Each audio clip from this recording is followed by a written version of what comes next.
Hello, ചുണ്ടിൻ്റെ കറുപ്പ് നിറം മാറാൻ ഒരുപാട് ഹോം റെമഡീസൊക്കെ നോക്കിയിട്ട് ഒന്നും അങ്ങോട്ട് സെറ്റാവാത്ത ആൾക്കാരാണോ നിങ്ങൾ? അതുപോലെയാണ് കേട്ടോ ഞാനും. ഒത്തിരി ചെയ്ത് നോക്കി, പക്ഷേ എനിക്കൊന്നും അങ്ങോട്ട് സെറ്റായിട്ടില്ല. ഞാൻ ലിപ്സ്റ്റിക്കൊക്കെ യൂസ് ചെയ്ത് എൻ്റെ ലിപ്സൊക്കെ നല്ല ഡാർക്കായിട്ടുണ്ട്. അപ്പോൾ ഞാൻ ഇത് ഒന്ന് യൂസ് ചെയ്ത് നോക്കി കേട്ടോ. എനിക്ക് അടിപൊളി റിസൾട്ടായിട്ടാണ് തോന്നി. ഞാൻ ഒറ്റ തവണ യൂസ് ചെയ്തിട്ടുള്ളൂ. ഇത് കാണുമ്പോൾ തന്നെ നിങ്ങൾക്കറിയാം എൻ്റെ ചുണ്ട് നന്നായിട്ട് ഡാർക്കാനായിരുന്നു കേട്ടോ. അപ്പോൾ ഇത് ചെയ്തതിന് ശേഷം എനിക്ക് നല്ല റിസൾട്ട് കിട്ടി. നല്ല രീതിയിൽ എൻ്റെ ഷെയ്ഡ് മാറിയിട്ടുണ്ട്. അപ്പോൾ അതിന് എന്തൊക്കെയാണ് ആവശ്യം നമുക്ക് നോക്കാം. പഞ്ചസാര, തേയില, തേനാണ് കേട്ടോ വേണ്ടത്.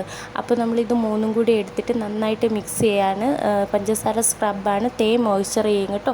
അപ്പോൾ എന്നിട്ട് നമുക്കിത് ചുണ്ടിൽ തേച്ച് കൊടുക്കാം. വളരെ പതുക്കെ വേണം സ്ക്രബ് ചെയ്യാൻ, അല്ലെങ്കിൽ ചുണ്ടൊക്കെ പൊട്ടി വരും കേട്ടോ. അപ്പോൾ ഡെഡ് സ്കിന്നൊക്കെ ഉണ്ടെങ്കിൽ പോകാൻ വേണ്ടിയിട്ടാണ് നമ്മൾ സ്ക്രബ് ചെയ്ത് കൊടുക്കുന്നത്. ഒരു 2 മിനിറ്റ് സ്ക്രബ് ചെയ്ത് കൊടുക്കാം. അത് കഴിഞ്ഞിട്ട് 10 മിനിറ്റ് നമുക്ക് ഡ്രൈ ആക്കാൻ വയ്ക്കാം. എന്നിട്ട് തുടച്ച് കളയാം കേട്ടോ. നല്ല റിസൾട്ടുണ്ട്. എല്ലാവരും ട്രൈ ചെയ്ത് നോക്കണേ. അപ്പോൾ ടാറ്റ, ബൈ ബൈ.